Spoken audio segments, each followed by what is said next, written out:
अस्सलाम वालेकुम, नमस्कार, सत श्री अकाल एंड गुड इवनिंग। मैं हूं अर्ज़ू काज़मी और आप देख रहे हैं पॉइंट ऑफ व्यू। हमें जी जॉइन किया है डॉक्टर अभिषेक मिश्रा जी ने। बहुत शुक्रिया सर कि आज आप आए। Thank you very much. जी, thank you Aaju ji for having me. Always a pleasure to be on your show. मैं तो आपके यहाँ गेस्ट कम फैन के रूप में ज्यादा आता हूँ आपके। अरे नहीं, आप गेस्ट कम और फ्रेंड के रूप में ज़्यादा आते हैं बल्कि। That's also a privilege, that's also a privilege thank for you, me. That's an thank absolute you so honour. Much. बात हम करेंगे फिर दोबारा जो है कनाडा की और भारत की। और सर कोई कुछ इम्प्रूवमेंट आई दोनों रिलेशंस में, दोनों कंट्रीज के? कोई बात आगे बढ़ी? वैसे तो खैर बार बार ये पाकिस्तान के साथ भी कुछ ना कुछ चलता रहता है। भारत का तो ये भी कहा जा रहा था कि क्रिकेट नहीं खेली जाए, ये ना किया जाए, वो ना किया जाए, लेकिन खैर हमारी टीम पहुंच गई है और बहुत अच्छा वेलकम मिला है। वो देखकर भी अच्छा लगा, जो वीडियोस आ रही हैं, जो फुटेजेस आ रही हैं, तो अच्छा लगा। लेकिन ये कि जाहिर है कि एक टेंशन कनाडा की भी साथ साथ चल रही है। डॉक्टर जयशंकर ने भी स्टेटमेंट दी थी और उनकी स्टेटमेंट को भी यहाँ पे लोग काफी देख रहे हैं। तो आपके ख्याल से सर कुछ हुआ, कुछ आगे बात बढ़ी है? देखिए, ये बड़ा इंटरेस्टिंग क्वेश्चन है आपका कि कुछ बात आगे बढ़ी है। अच्छा, इसका अब हम असेसमेंट कैसे करें? अंडरलाइंग रूल क्या होगा इसको जानने के लिए कि बात कुछ आगे बढ़ी है और इसके दो फिर दो दो फॉलो आउट है। क्या कुछ बात आगे और खराब बढ़ी है या बात कुछ और आगे अच्छी बढ़ी है? ठीक है ना? ये हम्म। दोनों इसकी पॉसिबिलिटी हो सकती है। सो देखें, अब दोनों देशों के बीच में एक रिटेलिएटरी वो हुआ, एक्शन लिया गया। और जहाँ पे पहले तो ट्रैवल एडवाइजरीज, फिर उसके बाद मतलब पहले तो डिप्लोमेट को एक्सपल करना, फिर ट्रैवल एडवाइजरीज, फिर उसके बाद इंडिया ने हरदीप सिंह निज्जर को टेररिस्ट जो भी उनके डॉक्यूमेंट थे इन्वेस्टिगेशन में सपोर्ट करना, वो हमने दिया। फिर कनाडा की तरफ से उसके बाद कोई बहुत ज्यादा रिटेलिएशन नहीं आई है। ठीक है, जैसे कनाडा ने नहीं कहा कि हम वीजा नहीं देंगे। Canada is still going with the process.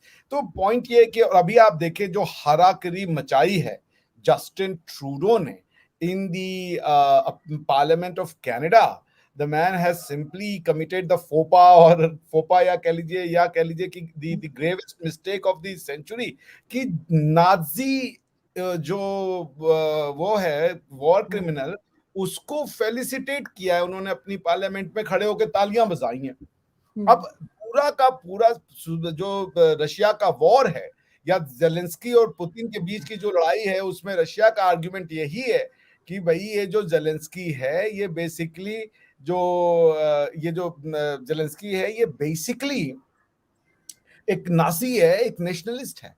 इसलिए अब इसके साथ बातचीत नहीं की जा सकती है। और जेलेंस्की के साथ ये आया तो पूरा का पूरा एक जिसे कहते हैं ना, बाई वन एक्शन, ये कनाडा ने रशियन वॉर को लेजिटिमाइज कर दिया।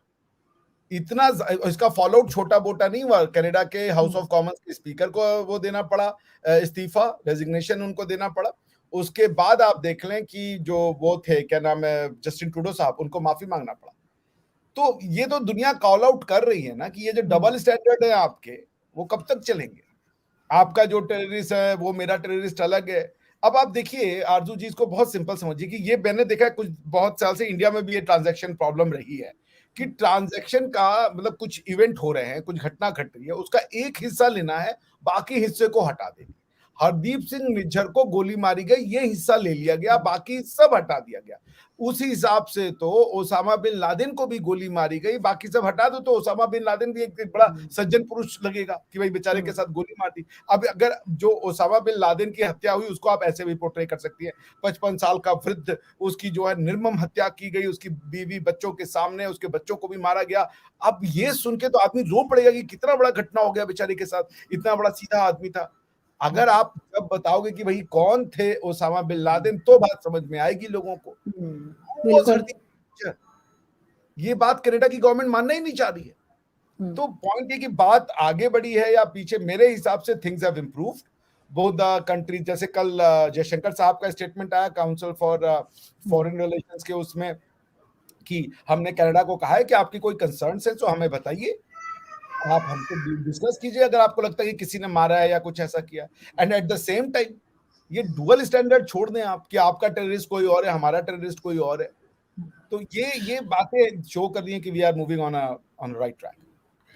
लेकिन साथ-साथ अगर हम बात करें जो खालिस्तान या खालिस्तान को सपोर्ट करने वाले कनाडा में इस वक़्त मौजूद हैं, उन्होंने उनमें से एक जो है पन्नू ने उठकर जो है वो वर्ल्ड कप मैचेस के ऊपर भी थ्रेट लगा दी है। वीडियो एक वहाँ से एक वीडियो स्टेटमेंट भी जारी हो गया है और ये भी सुनने में आया है जो मतलब लोग बताते भी हैं और कई फुटेजेस में नज़र भी आता है, उसको बड़ी सिक्योरिटी वगैरह भी दे दी हुई है गवर्नमेंट ने वहाँ की या उसने खुद ली हुई है व्हाटएवर।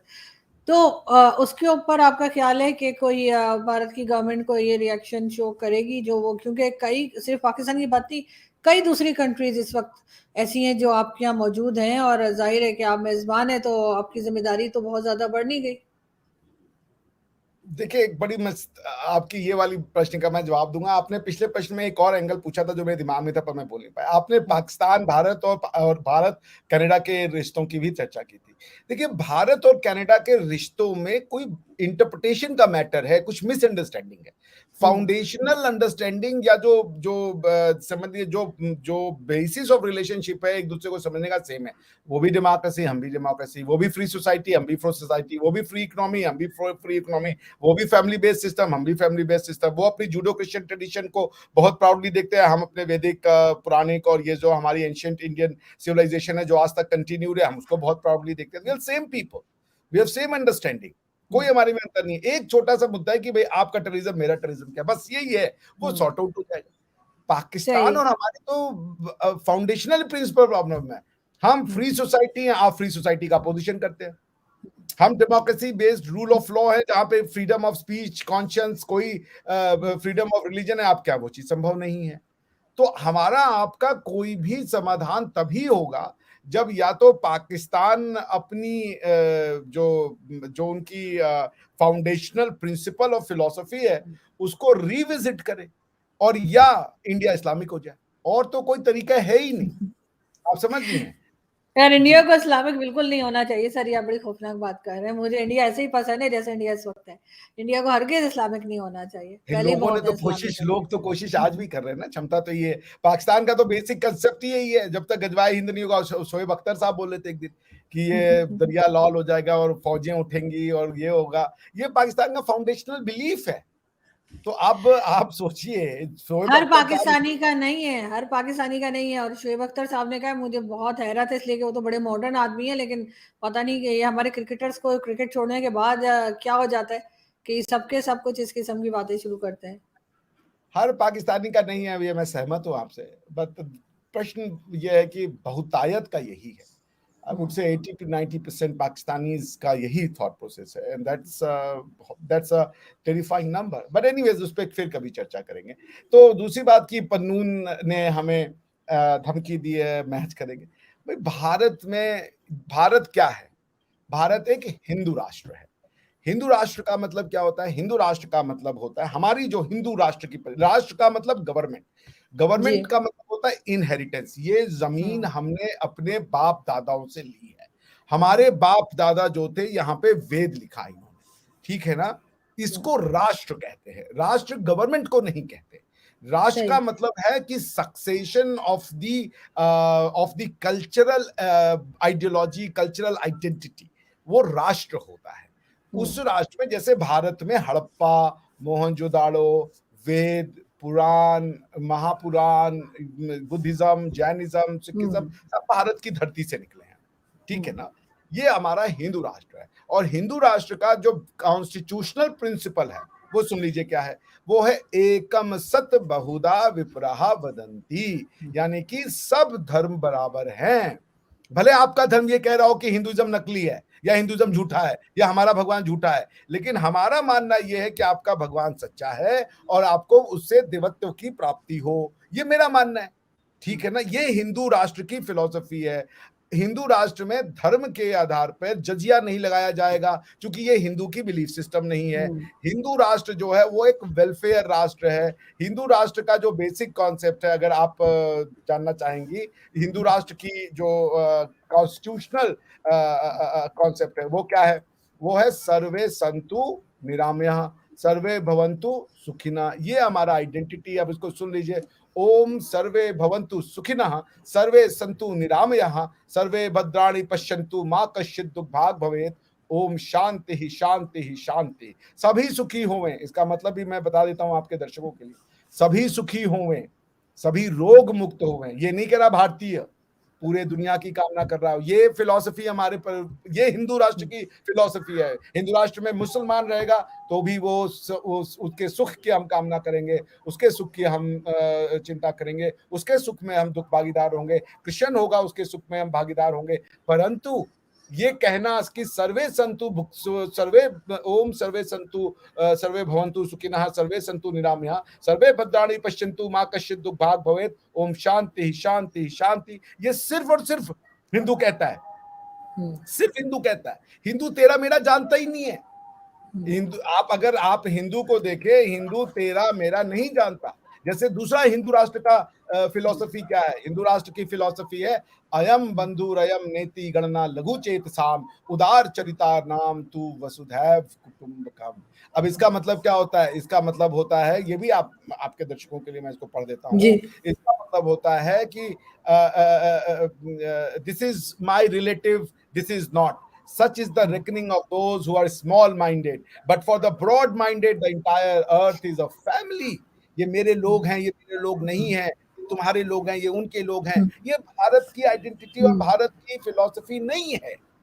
आरसीसी भी मेरा परिवार है, अरब्स भी मेरा परिवार है, अफ्रीकन भी मेरा परिवार है। और ये देखिए, ये हिंदू राष्ट्र के एक प्रधानमंत्री की संकल्पना थी कि जब G20 हुआ, G20 अमीर पॉलिटिकली स्ट्रॉन्ग इकोनॉमिक देशों का एक संगठन है, उसमें उन्होंने अफ्रीकन को, जो कि गरीब समझे जाते हैं, उनको मेंबरशिप दी।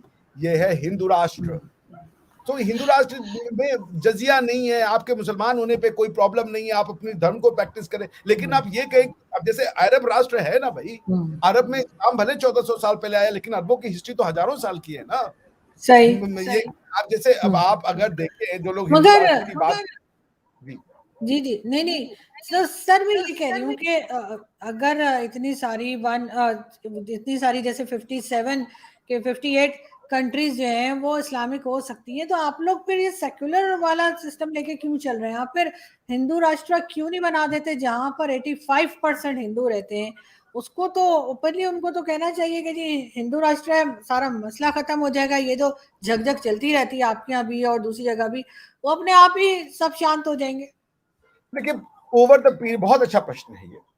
इसको पढ़ने से पहले मैं कॉन्स्टिट्यूशन ऑफ कजाकिस्तान आपको पढ़ देता हूं, उसका preamble. We the people of Kazakhstan united by a common historic fate creating a state on the indigenous Kazakh land.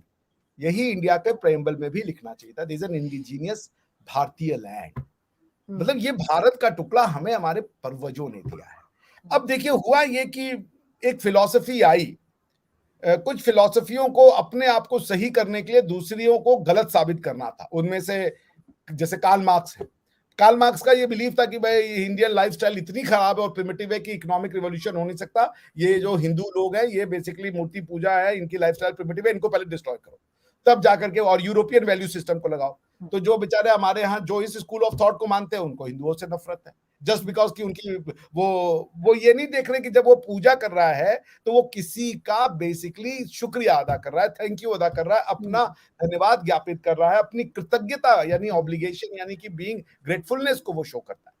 तो फिर दूसरी कुछ एक आई, मोनोथीज्म की थ्योरीज आई। मोनोथीज्म ने जो कहा कि भाई चूंकि मोनोथीज्म का बेसिक कॉन्सेप्ट है one God and image of God is a crime. ये दो बेसिक प्रिंसिपल्स पे मोनोथीज्म ब्रेस करता है। और इंडिया में ये दोनों चीजें थी। इंडिया में गॉड का, हालांकि गॉड का जो गॉड हमारे यहाँ, जो आपका गॉड है और जो हमारे यहाँ भगवान है, वो सेम नहीं है। बिकॉज भगवान एक देवत्व, भगवान ये सब अलग अलग चीजें हैं। क्योंकि हमारे यहाँ जो क्रिएटर है वो तो पौरुष है, एटलीस्ट इन वैदिक क्रिएटिव में। मैं ज्यादा नहीं पढ़ा तो मैं ज्यादा बोलता नहीं उसके बारे में। लेकिन पॉइंट क्या है? पॉइंट ये कि इंडिया ऑलरेडी हिंदू राष्ट्र है। India is already a Hindu rashtra, there is nothing more to do. सिवाय अगर मैं हूं तो प्रीएम्बल में ये जोड़ दूंगा कि it is we the people of India united by the common fate of the ancient and continuous Indian civilization, Bharatiya civilization, which is located in this part of the territory, and these people are called Indian. And then hereby we are now transforming India to be a republic, socialist रहना चाहे तो रहे, मुझे तो कोई दिक्कत नहीं है, रहना चाहें तो रहें, कोई दिक्कत नहीं है, क्योंकि सेक्युलरिज्म का मतलब होता है separation of political power from the religious document. तो कोई दिक्कत नहीं है, पार्लियामेंट को आप हम मैं तो बात मगर करूं लोग तो हमारे उसको और तरह से लेते हैं ना सर, लोग तो उसका कुछ और मतलब निकालते हैं ना सेक्युलर क्योंकि होने का। लोग कंपैरेटिव स्टडी पूरी नहीं करते ना, हम्म, वो अपनी फीलिंग हम पे थोप देते हैं। आप मेरे साथ कंपैरेटिव स्टडी करो ना, हम्म, आप मेरे प्रोविजन को कंपेयर करो और अपने प्रोविजन को। अब हिंदुइज्म में बता दिया है कि ये एक कास्ट सिस्टम है, बस इसी का वो गाली देते हैं, caste system caste system caste system, which is incorrect.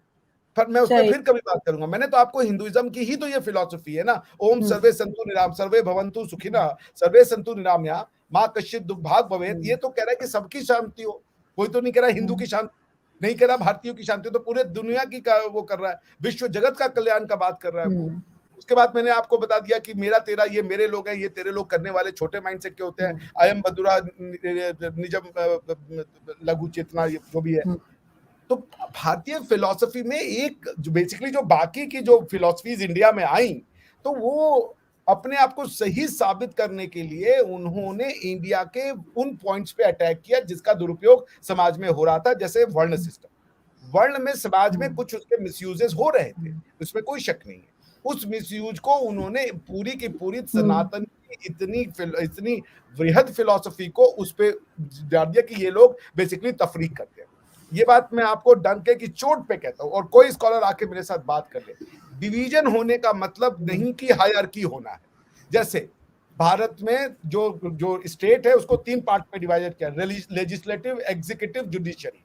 ये आप भी पढ़ी होंगी ना, हर जगह ये होता है, legislative, executive, judiciary. These are the three बिल्कुल। State, these are the three. ये डिवीजन है ना, ये तफरीक है ना, three division, three organs of the state.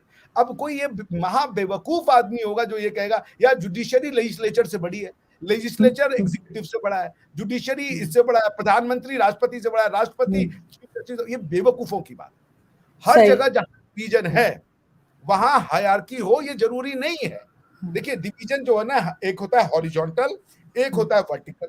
Vertical जब होता है तो आप उसको कहते हैं यहाँ पे वो है तफरीक है, छोटा बड़ा है। लेकिन जब हॉरिजॉन्टल हो तो डिवीजन है मगर सब समान है। जैसे सुप्रीम कोर्ट में 30 जजेस बनते हैं हमारे यहाँ, या जितने भी होंगे, उन 30 जजेस में कोई जज बड़ा नहीं है, कोई जज छोटा नहीं है। चीफ जस्टिस ऑफ इंडिया को यह कहा गया कि chief justice of India first among equals है। उसी तरीके से कास्ट सिस्टम है, ब्राह्मण, शूद्र, क्षत्रिय और वैश्य, उसमें कोई भी बड़ा छोटा नहीं है। मैं शूद्र, ना तो शूद्र एक खराब वर्ड है, मैं शूद्र हूं और मैं ब्राह्मण भी हूं। मैं जितना ब्राह्मण हूं उतना ही शूद्र हूं, उतना ये मेरे कर्म के आधार पे होगा। जब मैं कुछ नहीं करता, अपना समय बर्बाद कर रहा हूं, या मतलब मैं समझ लीजिए कि एक्टिव नहीं हूं, तो मैं क्षत्रिय वाला काम कर रहा हूं कि मैं बाहुबली बन रहा हूं, जिम जा रहा हूं। तो जब आप समाज में एक डिवीजन ऑफ लेबर था, आप पढ़ नहीं सकते, हर कोई तो अच्छा प्रोफेसर नहीं हो सकता ना, तो बिल्कुल। भैया हाँ। और हर कोई, मैं फिजिकली उतना वीक नहीं, स्ट्रांग नहीं हूं भैया। वो मैंने देखा हरियाणा के वो जट जब ऐसे करते हैं, उनके बल्ले इतने बड़े होते हैं, मेरा बल्ला इतना बड़ा है, मेरी बल्ली है बेसिकली। आप समझ रही हैं? तो मैं उनकी तरह नहीं हो सकता। मेरा दिमाग, मेरा ये काम करता है, उनका ये काम करता है। और जो जो जिनके ये काम करते हैं उनका कोई जरूरी नहीं है कि पैसा बनाने की एबिलिटी हो। पैसा बनाने वाले अलग है हमारे यहाँ। तो हर किसी का कोई सिर्फ काम अगर बांट दिया गया तो कोई छोटा बड़ा कैसे हो गया, ये मैं नहीं समझ में आ रहा हूँ। वैश्य कैसे ब्राह्मण से छोटा हो गया, ब्राह्मण कैसे वैश्य से बड़ा हो गया? बेवकूफी की बातें हैं। This is all nonsense. कोई किसी से बड़ा नहीं है, कोई किसी से छोटा नहीं है, और ना ही ये था। तो पॉइंट यही थी कि आप लोगों ने बताने नहीं दिया। और उसके बाद पिछले 70 साल हमारे यहाँ क्या हुआ, ये 170 साल हमारे 1,70,000 साल की आइडेंटिटी पे भारी पड़ गए। हमारे को क्या पढ़ाया गया, जैसे हमारे यहाँ बच्चों को एग्जाम देना होता है तो कहते हैं 1857 से लेके 1947 तक का भारत का इतिहास पढ़ो। ये साला 90 साल होता है। 1857 में क्वीन ने प्रोक्लेमेशन के थ्रू ईस्ट इंडिया कंपनी के द्वारा अर्जित जो टेरिटरी थी उसका वो कर दिया था, क्या कहते हैं, अप्रोप्रिएशन करके उसको ब्रिटेन बना दिया। ये 1857 में ब्रिटेन बना, इंडिया बना है। मतलब नहीं, उससे बहुत आपको पहले का है। हाँ बिल्कुल। मैं आपको 3 तो अभी बता देता हूँ, सुन लीजिए। ऋषभो मरुदेवाश्य ऋषभात भरतो भवेत भरतात भारतम भारतवर्षम भरतात सुमितस्त्वभूत। इसका मतलब क्या हुआ? Rishabh was born to Maridavi, Bharat was born to Rishabh, and Bharatvarsh arose from राजा भरत। ये तो कम से कम 8-10 हजार साल पुरानी बात है। ततश भारत वर्ष में ते गेलु गिष्यते भरताय यत्र पिता दत्तम प्रतिष्ठात वनम। इसका क्या मतलब हुआ? This country is known as Bharat Varsh since the time father entrusted the kingdom to the son Bharat and he himself went to the aesthetic practices. उत्तरम यत्स समुद्रस्य हिमाद्रश्चैव दक्षिणम वर्ष तद भारतम नाम भारती यत्र संतति। The country that lies north of the ocean and south of the Himalaya is called Bharat and for there dwelt the descendants of Raja Bharat. तो भरत के संतानों को भारतीय कहा जाता है। भरत का संतान कोई कल को इस्लाम मान ले, क्रिश्चियनिटी मान ले, कोई कुछ मान ले, वो उसकी मर्जी है, वेद को माने वेद को ना माने, लेकिन चूंकि वो भारत की भूमि में भरत के वंशज से जुड़ रहा है, वो भारतीय है। ये बात बार बार हम समझाने की कोशिश करते हैं। हिंदू राष्ट्र में कोई छोटा बड़ा नहीं होगा, और कोई कह दे आप बात तो करो यार उसमें। और हिंदुओं को सबका राष्ट्र है, जर्मन को जर्मन राष्ट्र मिला हुआ है। राष्ट्र का मतलब देश नहीं होता, राष्ट्र का मतलब होता है इनहेरिटेंस। राष्ट्र का मतलब होता है जैसे आप कुछ प्रॉपर्टी अपने पैसे से खरीदेंगे, मगर मान लीजिए आपके पास कभी कुछ पैसा हुआ ही नहीं, तो आप अपने पिता की प्रॉपर्टी को इनहेरिट कर लेंगे जस्ट बिकॉज कि आप उनकी पुत्री। दैट वाज हिज राष्ट्र। राष्ट्र इज नॉट स्टेट, क्योंकि राष्ट्र के अंदर स्टेट कई तरीके का हो सकता है। तो राष्ट्र का मतलब ये भारत की ये भूमि हमारी इनहेरिटेंस है, हमारे पूर्वजों को दिया गया हमें एक जो हमने अपने विरासत है, ये विरासत कह ले। राष्ट्र का मतलब विरासत, बिल्कुल, हेरिटेज। राष्ट्र का मतलब हेरिटेज एट द बेस्ट, अगर आप उसको करना चाहती है। Rashtra is not a political entity, rashtra is not a political concept.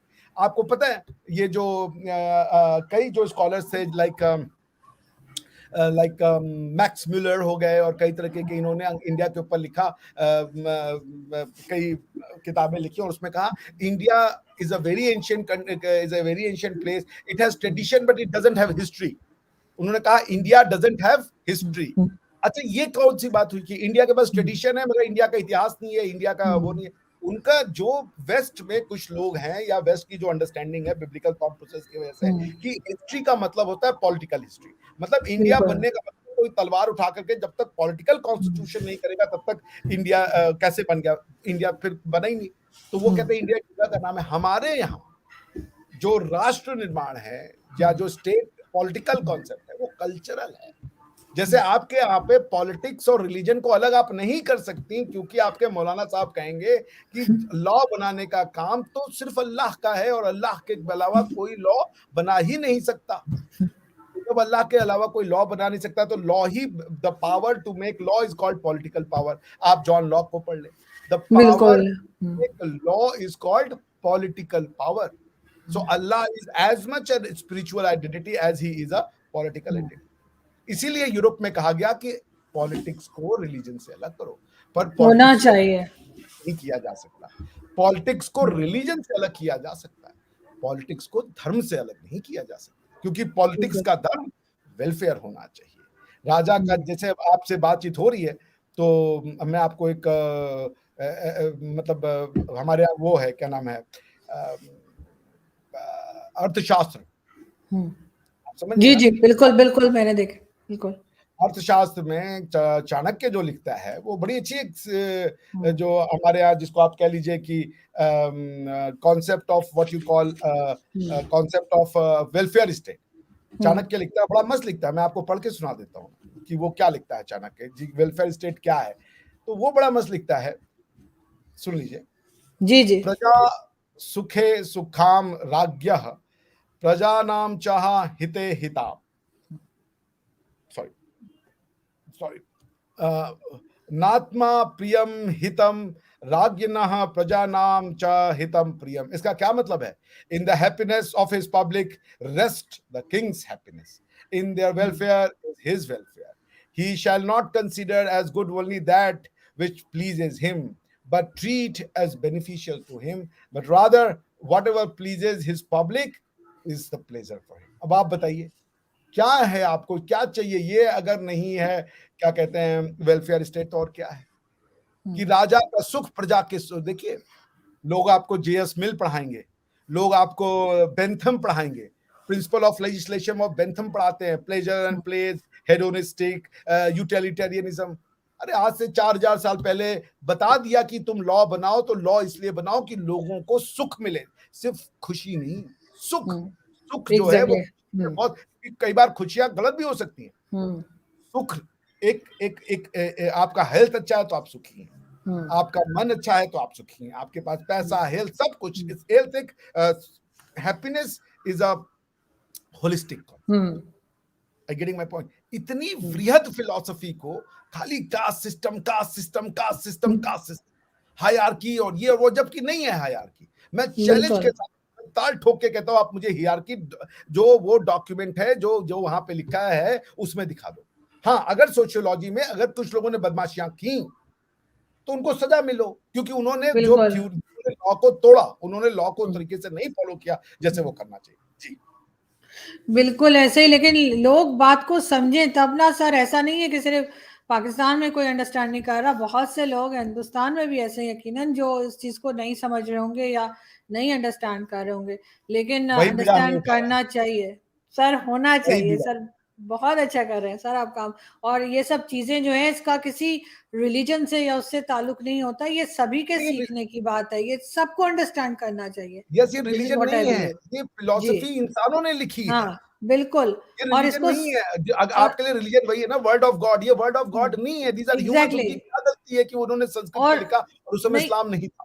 मैं यही कह रही हूँ कि ये चीज, ये बात जो है, ये फिलॉसफी जो है, वो हर रिलीजन के इंसान को सुननी भी चाहिए और समझनी भी चाहिए। और ये उन्हीं के फायदे के लिए, इससे उन्हीं को फायदा होगा। थैंक यू सो नहीं, मच सर। मैं जी। बस एक लाइन, मैं हर रिलीजन से मेरा नहीं कॉन्सेप्ट है। मैं कह रहा हूँ अरब्स को उनकी अपनी बहुत बड़ी विरासत है, वो रहे। रिलीजन सब सम्मानी है, मगर भारत के, ये पाकिस्तान के लोग, हम एक लोग हैं। हमारे लोगों को समझना चाहिए कि आपके बाप बिल्कुल दादा क्या लिख रहे थे, देख तो लो यार। आचार्य चाणक्य, ये जो मैंने पढ़ा प्रजा सुखे सुखाम जो है, ये मैं नहीं लिख रहा। आचार्य चाणक्य ने तक्षशिला में लिखा। तुम अगर तक्षशिला में पढ़े हो, तुम अगर इस्लामाबाद में रहते हो और तुम्हें तक्षशिला पे अगर एक लेश मात्र का भी गर्व है, तो पढ़ तो लो कि तुम्हारे बिल्कुल। एंसेस्टर में क्या लिखा है। अपने हाँ एंसेस्टर्स को एग्जैक्टली। तो जानो यार, हजारों साल की तुम्हारी कल्चर है। अरे मत पूछो यहाँ के भगवान को जो तुम्हें नहीं पसंद है, मत पूछो भाई, एक ही भगवान को मानो, उनको अल्लाह कह लो, कोई दिक्कत नहीं। अपने कल्चर को क्यों छोड़ो? लेकिन समझे तो सही, तब तब की बात है ना सर। अगर कोई समझेगा तो फिर वो किसी भी रिलीजन को बुरा नहीं कहेगा।